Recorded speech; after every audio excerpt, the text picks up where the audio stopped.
I don't care what you look like or what you think. I don't care what you do or where you're from. All I care about is that gift hidden inside you. And all I want to do is help it come alive. Because where we're going, we're going to need a lot of heroes. For the record, 10,000 Heroes is brought to you by Momentum Lab. The point of Momentum Lab is to turn idealists into impactors by aligning your dreams and aspirations with success in every area of your life today. Momentum Lab is like a playground for your highest self. We take your dreams seriously and help you remove any blocks to realizing them. We do this through courses, virtual events, in-person events, and our signature year-long accelerator. To join our world, engage in dialogue, meet up in person, and just blow your mind, sign up at MomentumLab.com.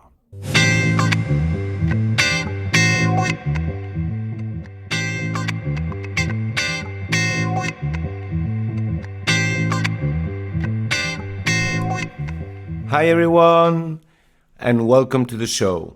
This is Martin San, and I'll be doing the intro because Anchor, our host, is traveling today. Bon voyage, Anchor! This episode is the first in a series of conversations about the nature of community and community building in real life. Shilpa is a perfect place to start because she makes community clearly part of her purpose. In future episodes, Anchor will investigate community with other experts. Community in religion, community at the workplace, community in social movements, and community in villages. But for today, let's immerse ourselves in Shilpa's wisdom. Let's jump in. And so maybe for a little context for our listeners who don't remember, who don't listen to our previous interview every week to keep them inspired. The small subset of our listeners. Right, exactly. Maybe just one or two, right. Would you share a little bit of your experience, your credentials when it comes to community building? Sure. Well, hi everyone. I'm Shilpa Jain, and I think the root of my experience in community building really starts growing up as an immigrant kid in the suburbs of Chicago. And my parents, both coming from India in the early 70s, I really feel like community was the water they swam in. That's what they understood. And so coming to the US, what did they do? Like many immigrants, they built community. And so I really grew up steeped in that. You know, my parents' first community members, I would say almost were just their neighbors, because that's who I was left with when I was a baby, as my mom and dad had to go to work or go to school. My dad was doing his PhD. And then what happened, and I don't actually remember a life without community, is the truth, you know? So my parents found their other friends, either from my mom's medical school days or from friends from my father from engineering in India, or just because they were other Rajasthanis and they were looking specifically for Rajasthan people, because that's where they were from in India. And it was a very small subset, honestly, of the Indian American immigrants to America. So they built this network of families and all over the Chicago suburbs. And we were in the southwest suburbs, and so families all the way to the way north side, all through, the city, all through the suburbs. And every single weekend we would gather at someone's house, and someone would host, and we'd all gather, and the kids would play, the adults would talk, we'd all eat food. Sometimes they would be connected to holidays or, ceremonies, but mostly it was just, let's be together, let's eat together, let's share our joys and our troubles, and, support each other and play. My parents also played cards with their friends, and they hung out, and we also played as kids. And it was really amazing. And that's kind of where my root of community is. And so it's not surprising to me that most of my life, I feel like I've been steeped in community. In high school, I had this incredible group of friends, all immigrants from the Philippines and Korea and India and Taiwan and many other places, Thailand. And we were like a little network, a little community of friends, and like sharing this common immigrant experience, immigrant kid experience. And then going on into college and really continuing that sense of like taking food home from school, from home to school, and like inviting the whole dorm over to eat together and hang out. And just this deep sense of like food plus honesty plus like authentic sharing is like what community is about, and helping each other and supporting each other. And that continued into my adult life. And I from college, I moved to India about a year later, and there was really steeped in the beauty of community building through this people's movement called Shikshantar, and radically rethinking education and development. But honestly, what it was like being in a city, a small city in India, and like what it is it to really build community across age, across caste, across class, across religion, and really base it in the gifts and the power and the potential of each person, as well as like what our vision is for a really healthy life and generative life and a sovereign life in the city. And so that was so much. I lived there for 10 years, and leaving was really difficult. Even though I'd fallen in love and I came to California for that love story. But what happened was like, I felt completely uprooted. Like I had built, community in so many ways is also like a mycelial network where there's just like this spread and this like rootedness and this flow of information and care and support. And I kind of like uprooted myself from that and went to California. And first 6 months were very hard. I felt so isolated in the US, just like like if the water in India is towards community, like literally the first conversation I have with anybody, they're trying to figure out how we're related. How can we find a point of connection? Oh, you know so-and-so. Oh, you know this. Oh, there, I've been to that place. It's like a constant work to find that thread of connection. And in the US, that's not how people orient, really. It's more like, what do you do? And not like, who are you? How are you related to me? It's like a different set of questions. So it was very isolating. But what I realized is like, why am I sitting like 6 months in this little funk of depression? I was like, wait, you know what? We built that. I built that with my family members and friends over time, like that sense of community. So I just have to build it again. And so I would say like my last 14 years here in California, it's kind of like one person at a time. So then I started doing jams, which are like very intentional community building events through Yes, the organization I stewarded for 11 plus years. Anyway, but that is sort of my cred. Community building is just like the art. It's like a lifelong thread. Yeah. Yes. Yeah. Yeah. So in many ways, I see myself, I'm like here on this planet to work on the healing of community and the building of community and the deeper meaning and purpose of community. How do I've just work through that? benefited from that so many times in your presence. So thank you. Thank you. Yeah. So we have these questions that you help me kind of coalesce and orient towards storytelling. Because each of these questions, as you pointed out earlier, could be answered with an opinion or a philosophy. They could be answered really abstractly. But our goal here would be to answer them with just like a beautiful story. Yeah. Right. And so if you lose attention, dear listener, we failed in that goal. But if you're sitting in your car, unable to go in because Shilpa is still telling her story, then we've succeeded. So a lot of pressure. You'll have a lot of pressure for me. Yeah, I mean, I also have to think about the best stories. But I'll try. Luckily, we have the magic of editing. That's okay. So, as a story, how would you define community? Like, what's a moment that stands out to you? That's like, all right, this encapsulates what we mean by this word, which is used in so many different ways by so many different people. Yeah, this is the moment that's just coming to me. I'm not saying it's the best story, but it is the story that's coming to me. And it happened at the first jam in Egypt.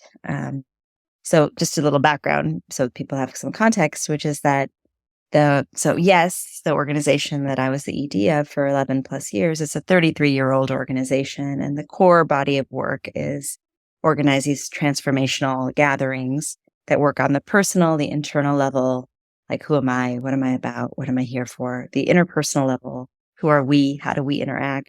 How do we work through conflict? How do we bridge across differences? And the systemic level, like, what is the world we're trying to co-create? How do we contribute to that world? How do our pieces interweave and intersect? So we organize these gatherings called jams in the spirit of a musician's jam. And the idea that every single person has something to contribute to the fabric of what is going to evolve, what this community is going to be. And so that's the background. And so we were doing, with a group of beautiful change makers from Egypt, the first jam in Egypt in Arabic. And one of the participants in that jam was gay. And he had never actually come out to a group of people before, because in Egypt, like many countries around the world, it's illegal, like to be gay, to be anywhere on the sexual spectrum besides straight is illegal. So we're in this group. We've been building community for 3 or 4 days in the desert. It's an incredible place in Wadi Ram, which is, sorry, not Wadi Ram, in Wadi Rayyan, which is, just the edge of the Sahara in Egypt. And we've been dropping in, sharing our stories, creating a space for more vulnerability, exchanging in all these beautiful ways together. And this participant, let's call him Ahmed. Just a nice generic name in Egypt. Let's call him Ahmed, decides that he can't really not tell his truth anymore. Like he needs to be his true and authentic self. And he's afraid, because in the group, there are also women who identify as religious. They're wearing hijab. There's also people, who are, because it's a diverse group, there are people from all different kinds of the political spectrum. Although everyone identifies as a change maker and interested in building community across difference. And so, but anyway, Ahmed decides, like, I have to share my story. I have to tell the truth. And he does, and he's weeping as he does it, and he talks about his identity, and he's a father of 3, and he's been in a marriage, but it's not his truth. He's been doing that just to be able to, live and survive in this society. And the women that he was most afraid of, they are the ones who took him in their arms and embraced him and held him as he wept. They're the ones he was most, I almost want to cry just sharing about it. It was so beautiful and tender, because they could relate to him, to his pain, to his suffering. And having seen him in his truth and all of the ways he was such a beautiful soul, it also cracked that story that there was something wrong with his identity, with his homosexuality. And they held him. And to me, like, that is what community is. That is what that moment for me was like, oh, I see you. I'm willing to see you in your truth outside of my ideas. In fact, my ideas and my concepts are less important than who you are as a human being. And that's what those women in that moment did when they embraced Ahmed. And we all as a circle embraced him. Many people had liberal ideas. They were not holding that, but those who he was most afraid of held him. And I think when I think about real deep community, that's what it is. Come together in unity, right? Community. What is that? So yeah, that'll be the story I'll offer for this moment. Beautiful. Wow. That's amazing. Yeah. Yeah. To me, it's this thing that I'm looking for myself in my own development, but also to share and shepherd and push in the world, is this understanding of supposed apparent differences or apparent opposites, and the transcending of it. So to have, like, the judgments that, I just walk around with all of these judgments. And I can imagine, if I just imagine, obviously Ahmed did, but even these women, I'm sure they're walking around with their own judgments, but for their own judgments to fall and crumble in the face of their lived experience of this person, I know, symmetrically on both sides. Yeah. Like, that's yeah. that is, for me, that's the way forward. Yeah. Yeah. Because the examples I was also sharing with you about how I grew up and, my parents and their seeking out of community. In many ways, that's also a kind of community, right? It is around supporting each other and giving each other like comfort and, security and, the shared language, shared culture. That was so important, feeling so isolated in the like broad spectrum of Midwestern English speaking, white America. That was like, oh, we need to have something that is comfort and security as immigrants. And I respect that and wholeheartedly embrace that. And there was something like when you asked me that question, I'm like, oh, but there's another dimensionality there. And it is that bridging across willingness to see, to drop the ideas and the concepts and just be with the people who are in the space in their fullness, in their wholeness, in their truth, and meet them with love, meet them with compassion. And like that is like, to me, another layer of community. I'm not going to say like the only or the better or the whatever, but it's like another very profound layer. And when I think about our times, that, that's what I really want to see more of, because we have beautiful enclaves of like community in, let's say, rural places or in church communities or things. Those are all beautiful. And I have no judgment about any of that. And when I see like our world aching for, crying for interdependence, that's what it calls me into, Yeah. I think of it as this like expanding circle, for every in-group as we evolve as societies, there's like this in-group and the out-group. And I could see the story of our development as the expanding in-group. Like on that pilgrimage I did in India, you go to a village, everyone from the same caste is like sitting together in the evening and hanging out and just so nice and so generous and so welcoming of me. And it's just mind blowing. But there's like this strict out group line. And if I had different like clothing tells or speech tells, I would not be received as this like amazing welcome pilgrim. I would be like some guy from the other caste that's like, cannot go near these people, or they would be threatening. Right. And it's the same like in, there's racism and nationalism. All those things have this like beauty of community. That's part of it. And then there's this like wall of the outgroup, right? Mm-hmm. And what you're doing in those the jams you're organizing is you're busting down those walls, right? And allowing that same kernel of acceptance and presence that you grew up with to expand to something beyond just cultural or ethnic identity. Right. Right. Yeah. And I feel like when that is possible, when I've experienced that, I mean, you're making me think of another story, which is this was 2005 when I was living and working in India.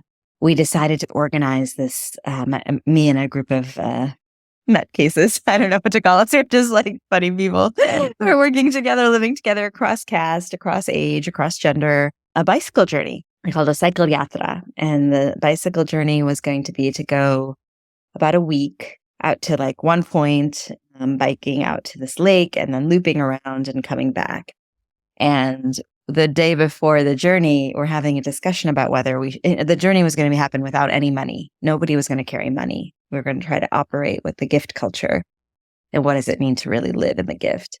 And the night before the journey, my brother and another friend were there, and me and another friend were there. And my brother and I were kind of on opposite ends. My brother's like, we should take a day of food, a day's worth of food, just in case. We have 15 people going on this journey. The youngest is 15 years old. The oldest is like 40, 45 or something. And so we should have a day of food. Like, what if we don't get food? And I'm on the other end with my adamant, no, absolutely not. We cannot take food, because if we're taking food, we're immediately doubting the possibility of the gift. We're doubting it. We're seeding that in there. And then we not only will not have enough food for one day, we won't have enough food for all of the days. And so I'm like standing there beside my brothers. Finally, we decide, okay, we're not taking food. We're not taking food. We're going to go fully in the gift. We're gonna really experiment. Like, what's the worst? If we fail, we'll just come home. It's okay. We'll be hungry for a day or two. We'll come home if we can't find food. It's okay. But what happened in that leap of faith and going fully in and was that as a group, we became a little community, but everywhere we were going, we're also spreading this idea of this kind of community. And so I'm sitting with people who are of different castes, different background than me. And we are like, okay, we're going to go to these different homes and eat because we're invited by this village. And they ask me, what caste are you? And what caste is he? And how come you're eating together? And we're having a discussion about it. And it's expanding, people's minds. Like, yeah, what? You can do that and you don't feel, and I'm like, why would I? We're here together. We're in a journey. We're like, and people are like, it's fascinated. It's like a radical thing. So exactly what you're talking about, like it is safe in this in-group, but as a different in-group, we can kind of break open that in-group and like say, let's expand even more, and we're laughing at ourselves. Like we're city people, I watch these girls like half my age. I was probably like 27 or something. They're like 14-year-old girls carrying these massive bundles of sticks on their head, firewood that they've collected, Those sticks, I don't know, it must have weighed like 60, 70 pounds on their head. They're itty bitty girls, and they're just like walking along like, do.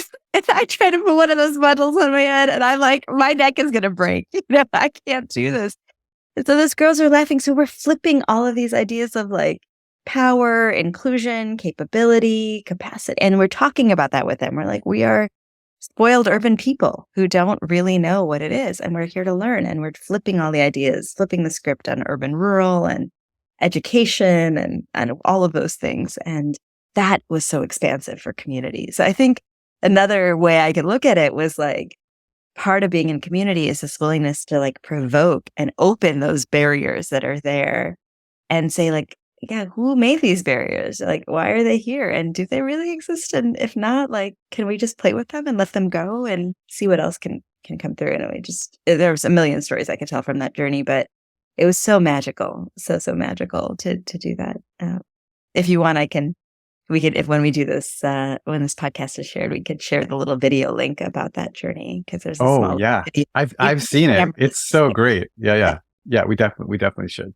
So conclude that like we did have food every it was like this miracle where I was like, oh, I'm kind of hungry, and we'd round the corner and there's like this random chai stand in the middle of the road, and the guy's like, who are all of you? Please have some chai and biscuits. We're just like, okay. Or like around the corner, there's a tamarind tree, and oh, we got some tamarind. And sometimes we'd work in one village and then the food would come in a different village. Sometimes they would be like, everyone give us a cup of flour and we would make bati, it was just amazing. So.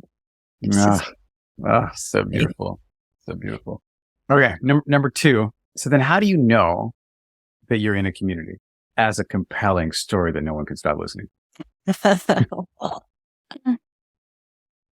I'll tell this story that I don't know if it's not a pressure the most compelling story, but hopefully this is a good story. You're killing it so far. It's amazing. Well, I as I said, I like left India, felt really uprooted, and I came here and started to try to build one relationship at a time. So my goal would be in the Bay Area is full of events. So I'd be like, I'll go to an event. My goal is just to meet just one person who I can invite over for chai at my house or tea or coffee or whatever their choice, but like have them over, and not at a coffee shop, but at my house. Like I feel comfortable enough inviting them into my home. That's my goal. And so I did that for a few years and like slowly getting to know more people, slowly getting to know more organizations and events, just like very slow building. And I just remember this one day, it's like I moved in 2009, this was 2011. And a friend of a friend wrote to me and said, this guy Edgard is coming from Brazil to do these community games and play. Do you think you could help me organize an event for him? And I was like, yeah, just give me a moment. And I called up my friend Cynthia at Interplay, the beautiful organization in Oakland. And I called up and like another friend around like getting some food donations and just like, and in like 20 minutes, the whole thing was organized. And for me, that I put down all the, the phone, and I was just like, oh, I've arrived. I'm like here. And what it was is like, it's one thing for people to trust. It's the trust. It's one thing for people to trust me, but that I also am trusted and entrusted, and that I'm trusting, of people, and that there's this camaraderie, this solidarity, this fellowship of like, we're in this together. And so even though those other folks didn't know this other person and, the organization in Brazil and all of that, they knew me enough to know, like, here I am, my word is bond, I'm showing up, I'm going to be there, and they can trust in that. And so I could also trust, like, I can ask for things and Yeah. receive them. Oh, yeah. And that was like, oh, I now belong here. I have a community here in California.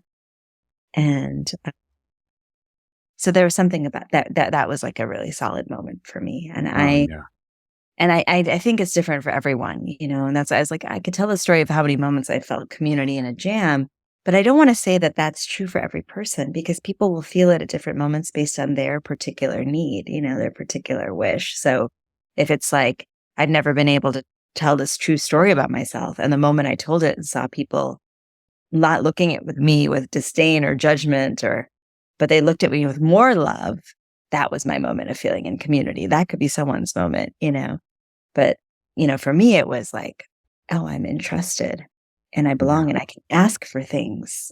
I don't have to do it all alone. That was for me like, oh, I know I'm here in a community now. Yeah, that really resonates with me. It reminds me, again, it's part of this is like having had these experiences of pilgrimage. And so just the basics of like food and water and shelter become imbued with such wealth, and going somewhere, meeting some random person, them taking care of you, keeping you alive. And then at the end, they're like, hey, if you want to, I'll hook you up with my cousin or my brother or this dude in the next village. And they're like writing you like a little letter or just giving you a number or something. And it's like, wow, that's like it's like a golden passport, that like Kublai Khan gave Marco Polo. Like, this is going to open the door for me. And it's so powerful.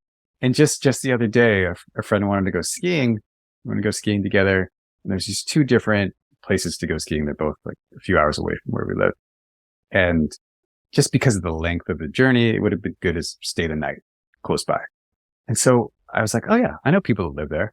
And I called, and one person, they were in California, thousands of miles away. But they're like, here's the code of the house. And like, here's how you use the heat system. And it's within 5 minutes, it was like, I got us a place to stay in town one. And it just felt like such wealth. I felt like the richest guy on the planet that like, let me pick up a phone and get us a safe house in this town I've never been to. It comes from that guy in the village being like, oh yeah, you want to get hooked up? Oh, here, call this guy. I love those moments, they're so magical. I just had a solo journey in Meghalaya in the northeast part of India, and literally had no plan. I was like, I'm just going to go and figure it out as I go along. And there's a moment where I've been like traveling all day to get to this village that's supposed to be the cleanest village in Asia. It's supposed to be this most beautiful place. I get there and I'm like, I don't have a place to stay. It's dark. I'm by myself. I'm like, okay. Get into the last taxi of this like epic, 10-hour journey.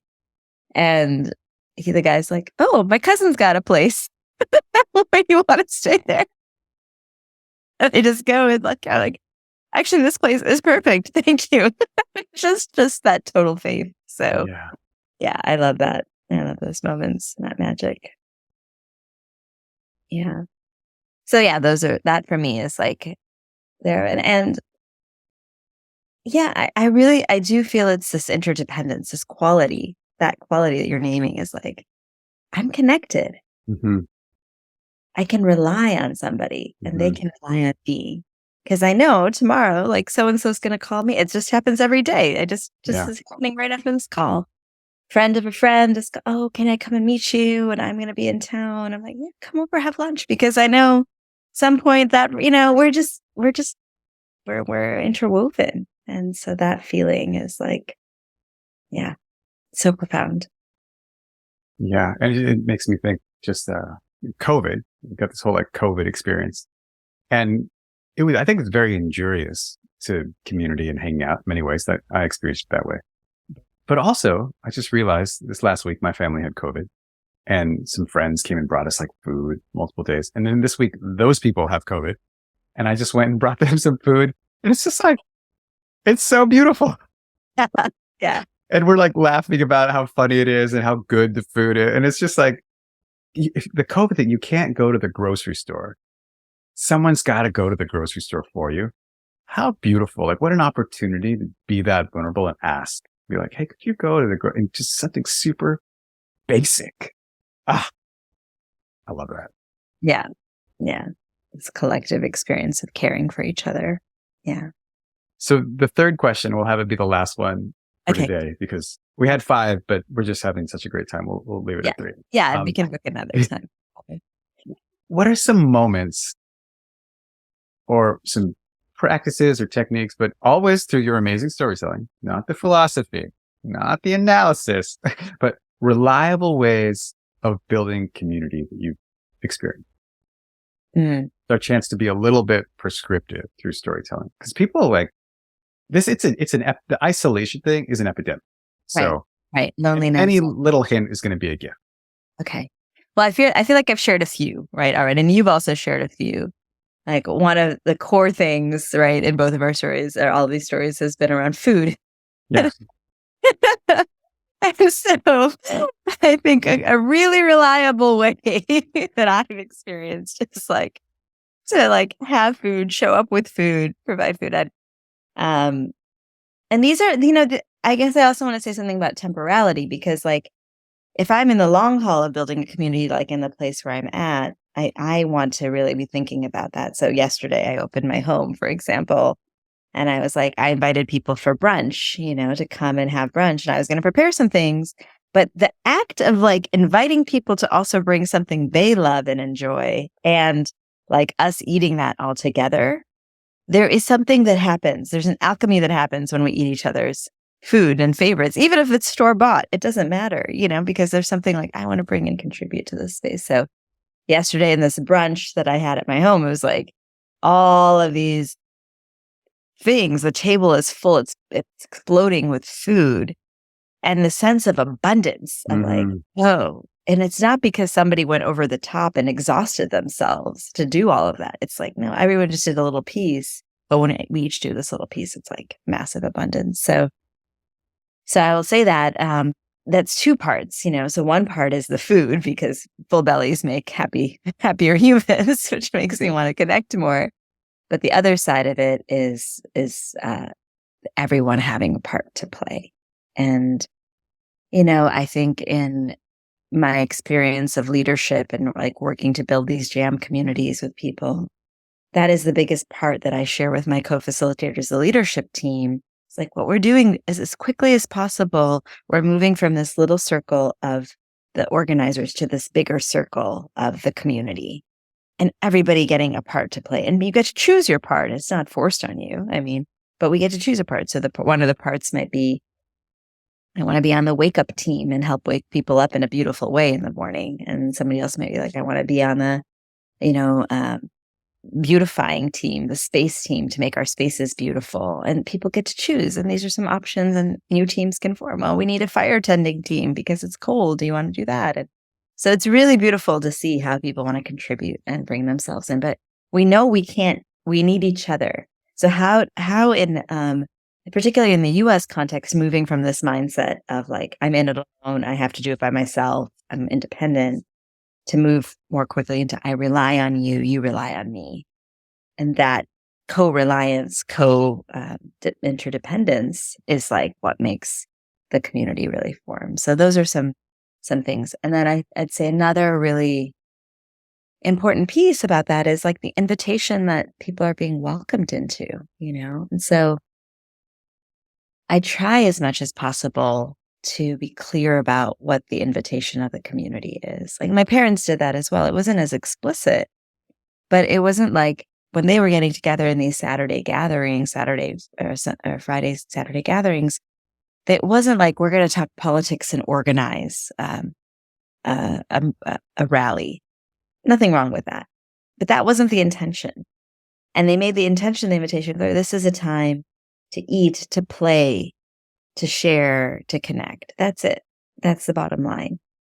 And if people have a political discussion here or there, fine. But it's not like that's not the purpose. And so in every community that I've tried to help build, I'm like, we're really trying to be clear about what the invitation is here so people can opt in or not. And that, I can't even overemphasize how important that is, because the bait and switch that I've sometimes experienced of like showing up somewhere and then people are doing something completely different than what I thought it was is so painful, right? Or the expectation of something that I'm like, oh, I thought we were here to like play and have fun, and actually you have an agenda of like wanting me to do your work for you. You know, I'm like a research subject. I'm like, wait, what are we? It's just that breaks the trust right away. So trying to make clear the invitation and the intention of the gathering and of the community process is really, really important. Yeah. And then the last thing I'd say is just the agreements by which we're going to operate, you know. And this is the thing that can be in bringing together strangers, that's one thing, and bringing together also even local people we're trying to just like deepen together is the same thing. But like what are our operating principles? How do we want to be together? And so in the jams where we take some time and are really explicit, these are the agreements that we're having. We have an agreement for confidentiality. We have an agreement for respect, which is like to not talk over each other, to really be respectful about what we're sharing and being honest about it, taking care of our own bodies and our own time, not like asking other people to do stuff for us if we need those things, or asking if we need help, you know? So those agreements are really, really crucial, like not having our cell phones around, right? And I'm sure you've been to spaces where those agreements are not honored or there's no naming of that. And so you have like people off on their phone, people off for doing things, someone's cutting one off. It's like that is really hard to build community in those spaces because the trust can't get established because I don't know my role. I don't know the operating principles of this place. So yeah, and there's an interesting thing about that I want to highlight, that I feel like often I've been in situations where those things were not highlighted, they were not made explicit, and maybe I was even in the leadership role and didn't do that. And it's not because I like making assumptions, but it's because there's a fear about if we highlight those, it's going to lead to conflict. But ultimately, I think what inevitably happens is like the clearer you are from the beginning, that's what actually leads to harmony. But there's this fear that like, oh, if I'm too explicit about what I want to create or what my intentions are, or what my expectations are, it's not gonna go well. And so we default to the assumptions out of fear, right? But ultimately it's not a great strategy. Ultimately, no, it's probably, I mean, we can talk about conflict because conflict will still happen, but if we have some operating principles, it's going to help us navigate conflict. Yeah. If we don't, then that conflict has nothing to hold it in. That no conscious container. That's the language I'm using right now. Is like there's no conscious container to hold that conflict because we don't have operating principles like agreements, and we don't have a clear invitation, and our intentions aren't clear. Those things are then our conflict is like, all over. It spills into everything and everyone, you know. And well, we can talk about that more, but I definitely feel like I'm getting called and invited into doing a lot of mediations with different organizations and groups and communities, and a lot of it is because of assumptions and expectations, unspoken, unknown, unconscious, that are not visible, and then they lead to conflict, and then people don't have any way to work through them because they don't have anything to hold them on the other side, you know? Totally. Yeah. And then next time we're going to talk about these other two questions, which is what injures community and how can it heal? But I think this is a lot for right now. And, thank you. Thank you. I feel like I'm going to think about some more stories for question 3 also, because like, it's hard to, it's like, what are those principles or practices? I'm like, yeah, these are what's a story around? I can tell you the stories when those haven't happened. Yeah.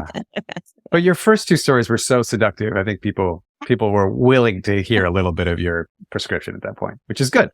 Yeah. How it should be. I'll work on those stories. All right. Thank you so much, Shilpa. Yeah, for sure. Thank you. I love having these conversations.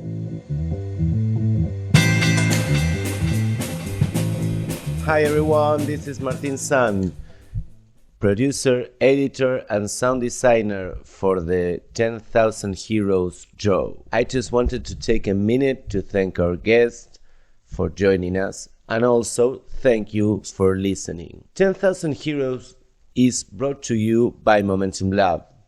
This is the team. Pierre does our artwork, DJ Plainview composed our theme music, and I handle all the editing and sound design.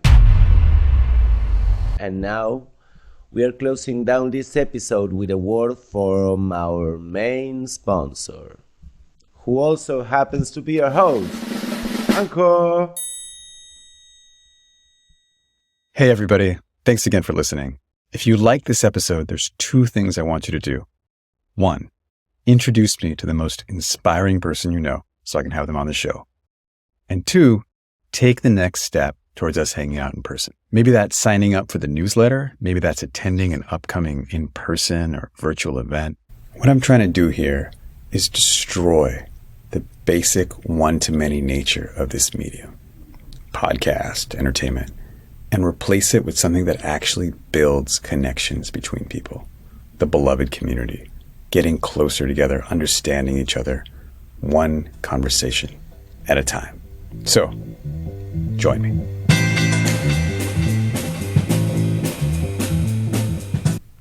Bye!